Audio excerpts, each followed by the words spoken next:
दोस्तों इस वीडियो में हम लोग गुणनखंड ज्ञात करना सीखेंगे। तो देखिए, जब भी हम लोग इस तरह के सवालों का गुणनखंड करते हैं तो हमें सबसे बड़ी समस्या क्या आती है? हमें सबसे बड़ी समस्या ये आती है कि हम लोग दोनों संख्या को खोज नहीं पाते हैं। और दूसरी सबसे बड़ी समस्या क्या आती है कि हम लोग अगर संख्या खोज भी लेते हैं तो जो बाद में कॉमन लेना पड़ता है उसमें दिक्कत आती है। तो अगर आप लोग इस वीडियो को ध्यान से देख लेते हैं तो आपका ये दोनों ही समस्या हल हो जाएगा। तो इस वीडियो में हम लोग इन दोनों सवालों का गुणनखंड करेंगे और इसके साथ साथ हम लोग दोनों संख्याओं को कैसे खोजते हैं और कैसे कॉमन लेते हैं ये हम लोग पूरा अच्छे से समझेंगे इन्हीं दोनों सवालों की मदद से। तो चलिए सबसे पहले हम लोग इस पहले वाले सवाल को हल करते हैं। तो देखिए, इस सवाल में कहा गया है 4x² + 64x + 112, हमें इसका गुणनखंड करना है। ठीक है, तो जब भी हमें दो घात वाला जब भी हमें गुणनखंड करना रहता है तो सबसे पहला स्टेप क्या होता है? सबसे पहला स्टेप ये होता है कि जो x² के पहले जो संख्या रहता है इसका गुणा हम लोग एकदम अंतिम वाली संख्या में करते हैं। ये हम लोग जब भी इस तरह का गुणनखंड करेंगे ये गुणा करना ही पड़ता है। तो चलिए सबसे पहले हम लोग 4 का गुणा 112 में कर लेते हैं। तो 4 दूना 8 हो जाएगा और 4 एकम 4, 4 एकम 4। तो 4 का जब हम लोग 112 में गुणा करेंगे तो ये आता है 448। ठीक है ना। तो गुणा करने के बाद जो संख्या आता है, अब आपको ऐसी दो संख्या खोजना है जिनका गुणा करें तो 448 ही आना चाहिए और उनको जोड़ करके या फिर घटा करके ये बीच वाला यानी कि 64 आना चाहिए। तो देखिए 448 काफ़ी बड़ी संख्या है। ठीक है ना। तो हमें अंदाजे वे दोनों संख्या खोजना काफ़ी कठिन हो जाता है। तो आप लोग इस वीडियो को ध्यान से देख लीजिए, आपको अच्छे से समझ आ जाएगा कि कैसे हम लोग दोनों संख्याओं को खोजते हैं। तो मैं आपको यहाँ पे बताना चाहता हूँ कि अगर अंतिम संख्या के पहले प्लस रहता है तो हमें दोनों संख्याओं को जोड़ करके 64 लाना रहता है, और अगर यहाँ पे अंतिम संख्या के पहले माइनस रहता है तो हमें दोनों संख्याओं को घटा करके बीच वाला लाना रहता है। ठीक है ना। तो यहाँ पे 448 है तो हमें ऐसी दो संख्या खोजना है जिनका गुणा करें तो इतना ही आ जाए, उनको जोड़ करके 64 लाना है। ठीक है ना। तो यहाँ पे सबसे पहले हम लोग गुणा कर लेंगे। गुणा करने के बाद जो संख्या आता है हम लोग दोनों संख्या खोजने के लिए इस संख्या का हम लोग अभाज्य गुणनखंड करते हैं। ठीक है ना। तो आप लोग अभाज्य गुणनखंड करना अच्छे से सीख लीजिएगा। तो यहाँ पे देखिए 448 का हम लोग यहाँ पे अभाज्य गुणनखंड करते हैं। तो हम लोग इस तरीके से करते हैं।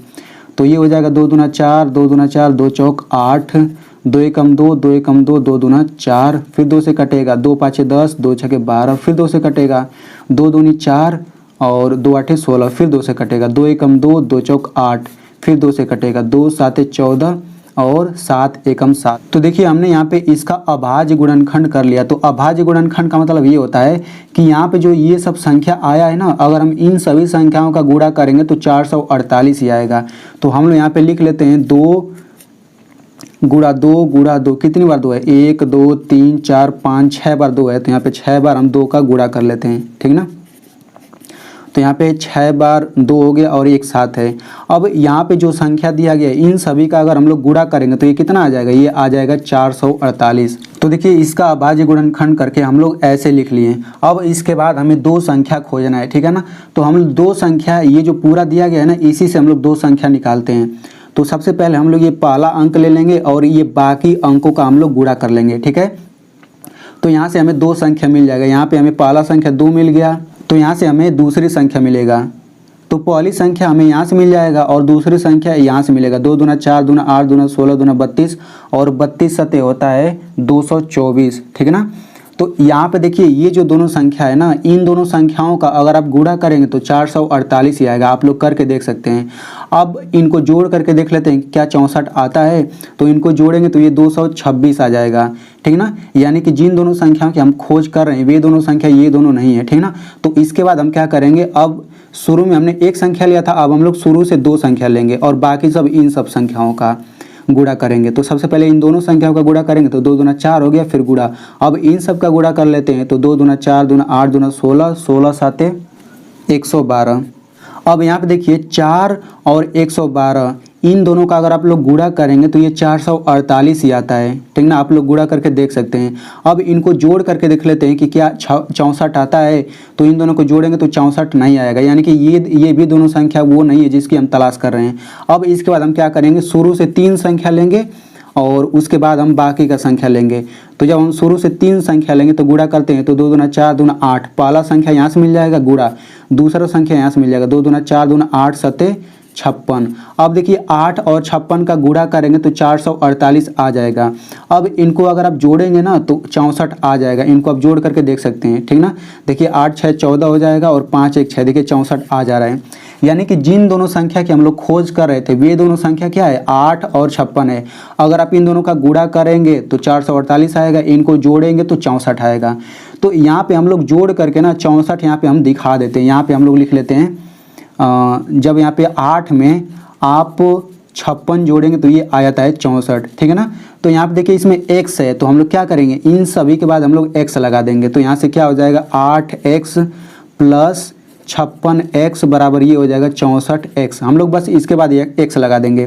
तो यहाँ पे आप लोग देख सकते हैं कि यहाँ पर भी 64x है और यहाँ पर भी 64x है, लेकिन यहाँ पर का 64x इस पूरे के बराबर है। तो हम लोग क्या करेंगे, इस 64x को हटा देंगे और इसके जगह पे ये पूरा रखेंगे, क्योंकि ये पूरा इस पूरे के बराबर है तो हम रख सकते हैं। तो पहला ये हो जाएगा 4x² प्लस इसके जगह पे ये पूरा लिखेंगे 8x प्लस 56x, फिर प्लस ये हो जाएगा 112। यानी कि पहला पद वैसे ही रहेगा, लास्ट वाला पद वैसे ही रहेगा, केवल बीच के जगह पे हम ये दोनों लिख देंगे। अब देखिए यहाँ तक करने के बाद अब हमें क्या करना रहता है, हमें इस पहले पद और इस दूसरे पद में कॉमन लेना रहता है। तो अगर देखिए कॉमन लेने में दिक्कत होता है ना, तो हम लोग इसके बाद हम लोग क्या करेंगे, इसका विस्तार रूप करेंगे। तो देखिए जो मैं विधि बताने जा रहा हूँ वो थोड़ा लंबा होगा, लेकिन आपको जो है ना एकदम कन्फर्म है कि आप लोग आंसर ला लेंगे उस तरीके से। तो अब हम लोग यहाँ से डायरेक्टली कॉमन नहीं लेंगे, क्योंकि डायरेक्टली बहुत लोगों को कॉमन लेना नहीं आता। तो हम लोग यहाँ पे 1 पद 2 पद 3 पद 4 पद हो गया, तो हम लोग चारों पदों का विस्तार रूप लिखेंगे, ठीक ना। तो अब ये विस्तार रूप क्या होता है चलिए हम लोग समझ लेते हैं। तो यहाँ पे ये पहला पद है, तो देखिए इसमें संख्या है, तो ये जो संख्या है ना इसका हम लोग अभाज्य गुणनखंड करेंगे। यानी कि इसमें जितनी भी संख्या है सभी का हम लोग अलग अलग अभाज्य गुणनखंड करेंगे। तो सबसे पहले 4 का हम लोग अभाज्य गुणनखंड करते हैं। तो यहाँ पे 4 लिख लेते हैं, तो ये हो जाएगा 2 दूना 4 2 एकम 2। यानी कि 4 को हम लोग 2 गुणा 2 लिख सकते हैं। तो यहाँ पे 4 की जगह पे लिख देते हैं 2 गुणा 2। अब यहाँ पे देखिए x पर 2 घात है, तो हम लोग क्या करेंगे, x का हम लोग 2 बार गुणा करेंगे, ठीक ना। x पर अगर 3 घात रहता तो हम लोग यहाँ पे x का 3 बार गुणा करते हैं। तो देखिए ये पहला पद था, तो पहले पद का विस्तार रूप ये हो गया। अब प्लस है तो हम प्लस लगाएंगे। अब यहाँ पे 8x दूसरा पद है, तो इसका भी हम लोग क्या करेंगे, विस्तार रूप लिखेंगे। तो यहाँ पे संख्या 8 है ना, तो हम लोग 8 का अभाज्य गुणनखंड कर लेते हैं। तो यहाँ पे 8 लिख लेते हैं, तो ये हो जाएगा 2 चौक 8 2 दूना 4 2 एकम 2। तो यहाँ पे देखिए 8 की जगह हम क्या लिखेंगे, 2 गुणा 2 गुणे 2। तो इस 8 की जगह पे लिखेंगे 2 गुणा 2 गुणा 2।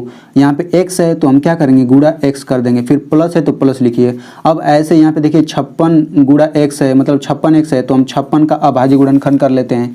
तो यहाँ पे हम लिख लेते हैं 56, ठीक है ना। तो ये हो जाएगा 2 दूना 4 2 8 16, फिर 2 से काटेंगे 2 एकम 2 2 चौक 8, फिर 2 साते 14, फिर 7 एकम 7। यानी कि आप देख सकते हैं कि 56 की जगह पे हम इन सब का गुणा करके लिख सकते हैं। तो यहाँ पे ये हो जाएगा 2 गुणा 2 गुणा 2 गुणा 7 गुणा, यहाँ पे x है तो हम x भी लिखेंगे, फिर प्लस। अब 112 का ऐसे हम लोग अभाज्य गुणनखंड कर लेते हैं। तो यहाँ पे 112 लिख लेते हैं। तो ये हो जाएगा 2 5 10 2 छक्का 12 और 2 दूना 4 2 8 16 2 एकम 2 2 चौक 8 2 7 14, फिर 7 एकम 7। अब यहाँ पे 112 की जगह पे क्या लिखेंगे, 2 का 1 2 3 4, 4 बार गुणा करेंगे, 2 का 1 2 3 4 और यहाँ पे एक साथ है, ठीक है ना। तो यहाँ पे आप देख सकते हैं कि ये पहला पद का विस्तार रूप ये हो गया, दूसरे पद का विस्तार रूप ये हो गया, तीसरे पद का विस्तार रूप ये हो गया और चौथे पद का विस्तार रूप ये हो गया। तो अब विस्तार रूप लिखने के बाद हम लोग क्या करेंगे, ये जो पहला और दूसरा पद है इन दोनों में से हम कॉमन लेते हैं। तो कॉमन का मतलब होता है जो दोनों में हो।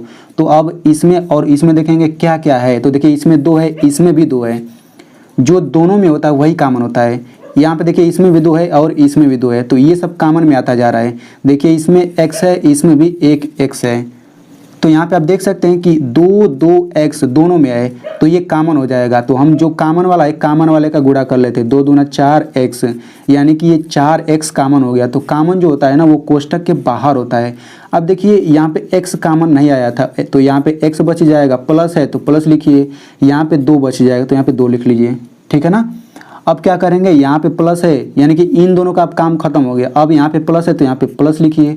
अब वैसे ही हम लोग इस तीसरे और चौथे पद में से कॉमन लेते हैं, तो देखते हैं दोनों में क्या क्या है। तो देखिए यहाँ पे 2 है, इसमें भी 2 है, ये 2 मिला, फिर इसमें भी 2 मिला, यहाँ पर भी 2 है और इसमें भी 2 है, यहाँ पर 7 है, इसमें भी 7 है, ठीक है ना। तो 2 2 2 7 इन दोनों में ये कॉमन हो गया, तो गुणा कर लेते हैं। 2 दूना 4, दूना 8, 7 ये हो जाएगा 56, ठीक है ना। तो ये 56 जो है कॉमन हो गया। तो देखिए यहाँ पे 56 कॉमन हो गया, तो यहाँ पे x बच रहा है, तो यहाँ पे x लिखेंगे और प्लस है तो प्लस लिखिए, और इसमें यहाँ पे 2 बच जाएगा, ठीक है। तो यहाँ पे हम लोग 2 लिखेंगे। तो देखिए जब भी हम लोग कॉमन लेंगे ना, तो यहाँ पे कोष्टक में जो आता है यही वाला सेम यहाँ पर भी आना चाहिए। अगर ये वाला यहाँ पे नहीं आ रहा है, इसका मतलब आपने गलत कुछ किया है, ठीक है ना। तो इसके बाद हम लोग क्या करेंगे कि यहाँ पे ये जो कोष्टक वाला है, यहाँ पे एक कोष्टक में x+2 लिख लेंगे, और उसके बाद हम क्या करेंगे, यहाँ पे दूसरा कोष्टक लगाएंगे। फिर यहाँ पे ये लिखेंगे 4x, और यहाँ पे देखिए प्लस 56 है ना, तो हम यहाँ पे लिखेंगे प्लस और 56। तो इस तरीके से इसका गुणनखंड हो जाएगा। तो ये हो जाएगा आंसर। अब यहाँ पे देखिए आप सबसे पहले आप इसको भी लिख सकते हैं। यहाँ पे 4x लिखिए, प्लस 56 है तो हम यहाँ पे लिखेंगे प्लस 56, और फिर दूसरे कोष्टक में इसको लिख लीजिए, तो x+2। तो ये और ये दोनों ही सही है, ठीक है ना। तो आई होप आप लोगों को बहुत ही अच्छे से समझ आ गया होगा। तो अगर आपको समझ आ रहा है तो आप लोग इस वीडियो को मेरी मेहनत के लिए एक लाइक कर दीजिए। तो चलिए अब हम लोग इस दूसरे प्रश्न की तरफ बढ़ते हैं। तो दोस्तों ये रहा दूसरा प्रश्न, x² + 25 x - 150, ठीक है ना। तो आप लोग इसको समझ लीजिए, और इसको समझने के बाद मैं आपको इस तरह का एक गुणनखंड दूंगा, उसका जवाब आपको देना रहेगा, ठीक है ना। तो इसमें हम लोग कैसे करेंगे, तो देखिए x² के पहले कोई संख्या नहीं है तो हम लोग 1 मान के चलते हैं। तो सबसे पहले हम लोग ऐसे गुणा करते हैं ना, तो 1 का 150 में गुणा करेंगे क्या आएगा, 150 ही आएगा।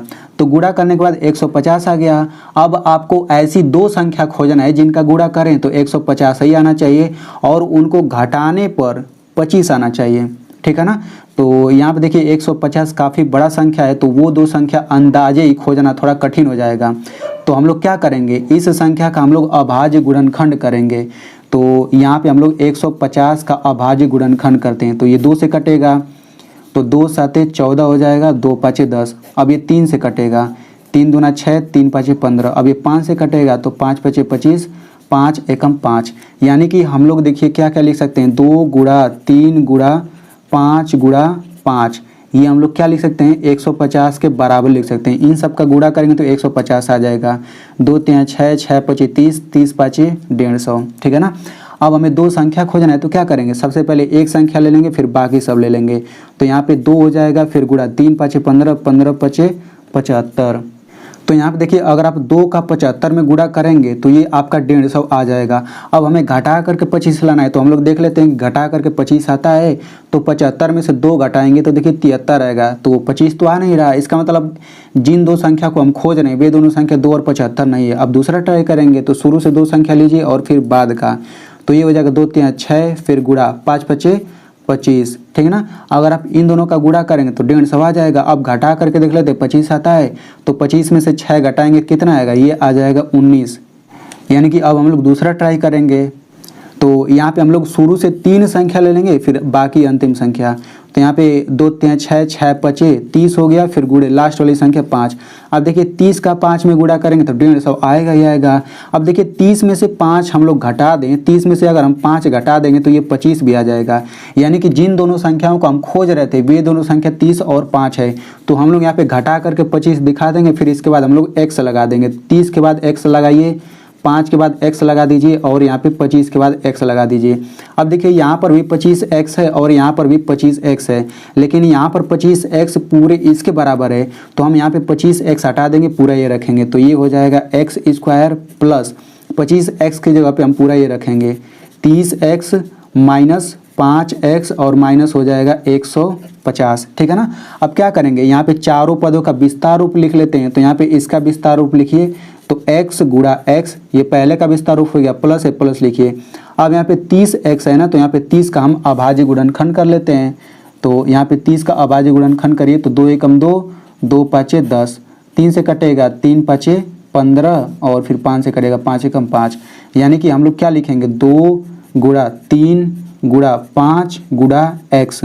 अब माइनस है तो माइनस लिखिए। अब यहाँ पे हम 5 का अभाज्य गुणनखंड करते हैं। तो यहाँ पे देखिए जब 5 का आप अभाज्य गुणनखंड करेंगे तो 5 एकम 5, 5 एक बार में कटेगा, तो ये 5 का 5 लिखिए, फिर गुणा x, माइनस है माइनस लिखिए। अब 150 का अभाज्य गुणनखंड करते हैं। तो यहाँ पे देखिए 150 का अभाज्य गुणनखंड हमने किया है, तो पूरा लिख लीजिए 2 गुणा 3 गुणा 5 गुणा 5।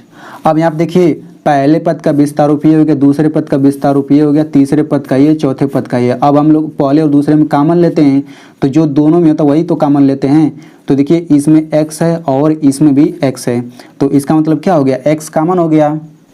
तो यहाँ पे हम लोग x कॉमन ले लेते हैं, ठीक ना। तो कोष्टक में क्या बचेगा, कोष्टक में यहाँ पे x बच जाएगा और बीच में प्लस है तो प्लस लिखिए। यहाँ पे कोष्टक में पूरा ये बचेगा, तो हम सबका गुणा कर लेते हैं। 2 3 6 6 5 30। अब देखिए यहाँ पे माइनस है तो हम माइनस लिखेंगे।